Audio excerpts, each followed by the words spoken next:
Good morning. How the devil are you doing this fine day? Me?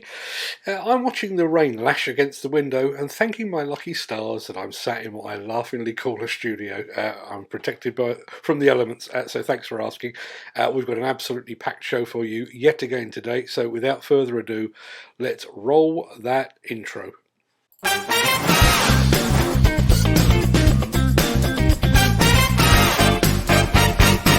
Welcome to the Breakfast Show.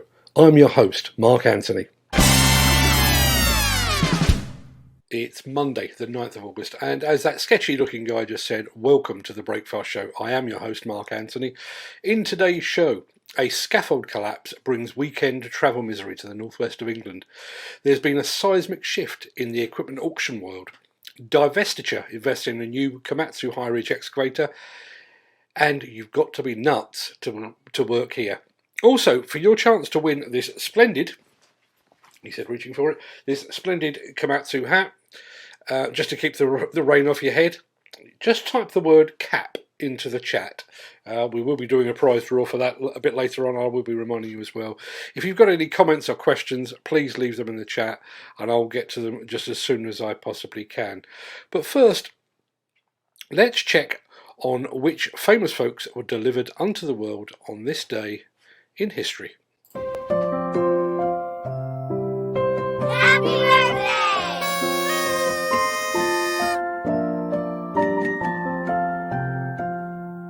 And it's many happy returns to the late actor Robert Shaw, who played Quint in the movie Jaws.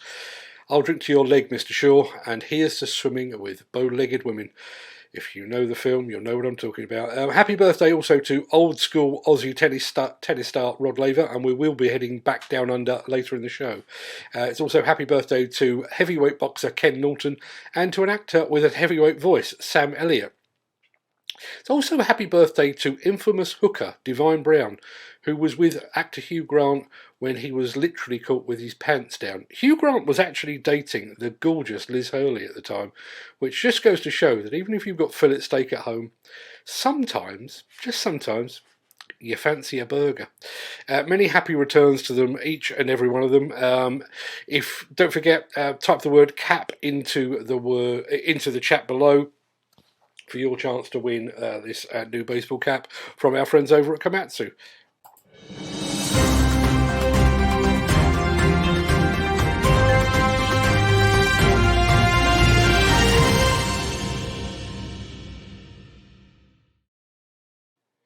Scaffolding erected over a railway bridge in Warrington collapsed on Saturday night, causing travel chaos for weekend commuters.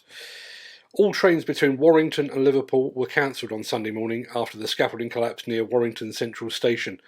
Reports say that a large span scaffolding bridge seems to have buckled and collapsed onto the railway line.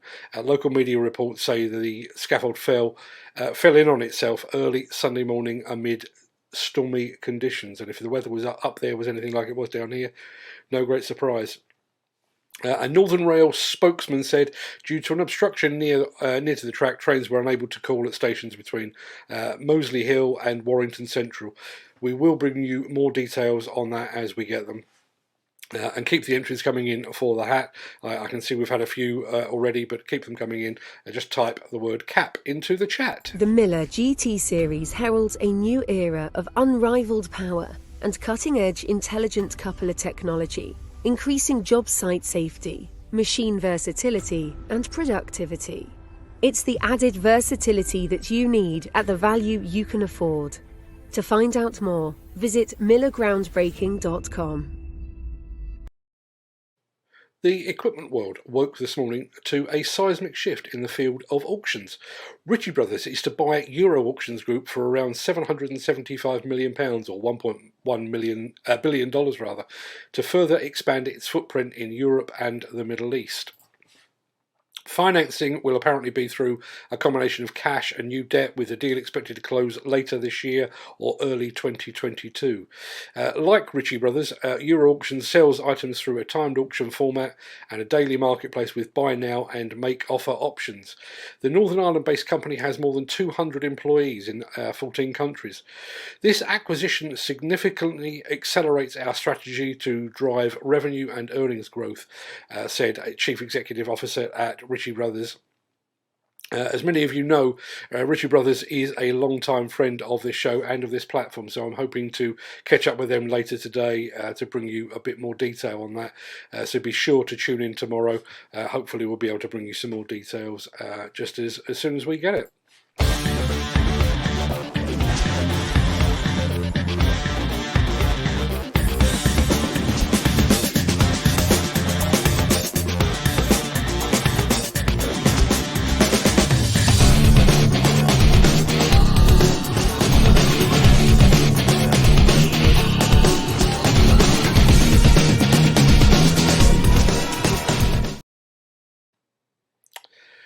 Now, you don't have to be nuts to work here, but it certainly helps. So when we heard about a video featuring the demolition of a pistachio plant in California, we called our friend the Colonel. Excuse me 1 second, I think I'm going to sneeze. No, we've called our friend the Colonel. He doesn't work for peanuts, so we had to shell out to bring the following film to you. So check this out.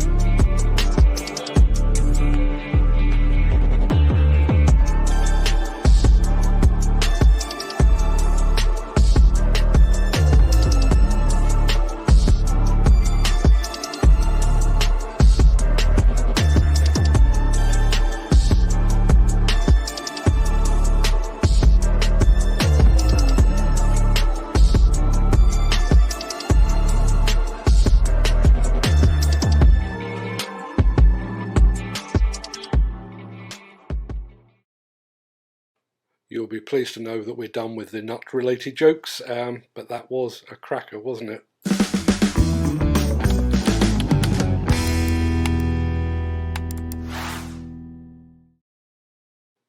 Now, in the normal way of things, I generally get to hear about significant equipment sales and orders through the manufacturer or the local dealer.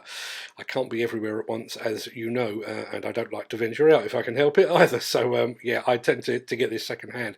But on this occasion, I was actually there when the machine arrived. So I have this one first hand. Those fine folks at Divestiture have taken delivery of a new Komatsu PC 490 high-reach excavator as part of a multi-machine order. The machine has gone to work immediately on the former AstraZeneca site down in Avonmouth that was a subject of an impressive explosive demolition event that we brought you just a few weeks ago. So congratulations to Divestiture on this new acquisition and to the team at Marubeni Komatsu for winning this key order. And speaking of Komatsu, I'm about to bring you the final story of the day, so this is your last chance to type the word CAP into the chat, and if you do, we'll be putting our randomizer into operation and choosing a winner for that. Before we do that, one final thing. Sorry to interrupt the guy with the funny glasses, but if you're enjoying this video, please hit the like button as it helps our channel, or better still, share this video with a friend or a colleague. Thank you. Right, back to Beardy.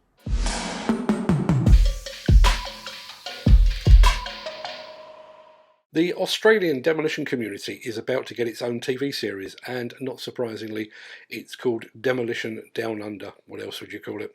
Now, of course, it's not a patch on the broadcasting masterpiece that is The Breakfast Show, and they apparently lack the ambition and the stamina to make it a daily show. But it still looks like it could make for very good viewing. Let's take a look.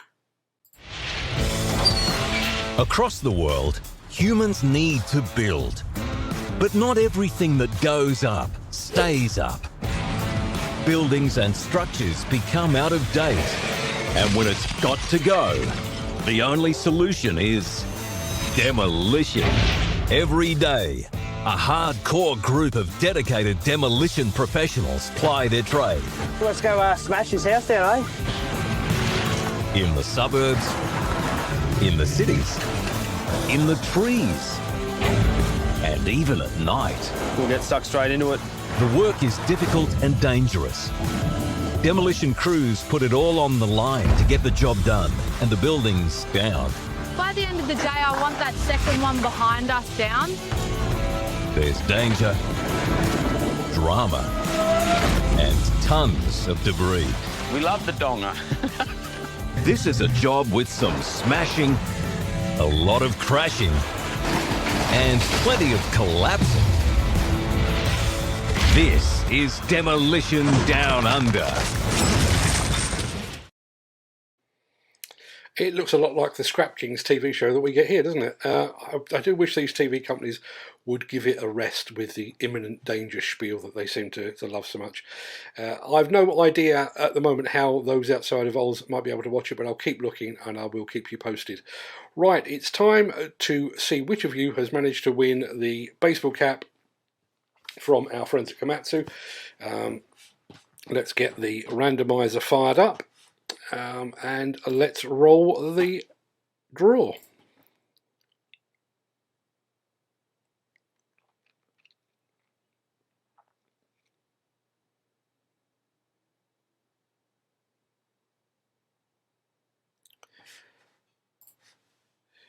Well, that makes a very nice change from Ken Hatcher winning things. Nick Drew, our mate at Diggerman blog, wins the Komatsu hat.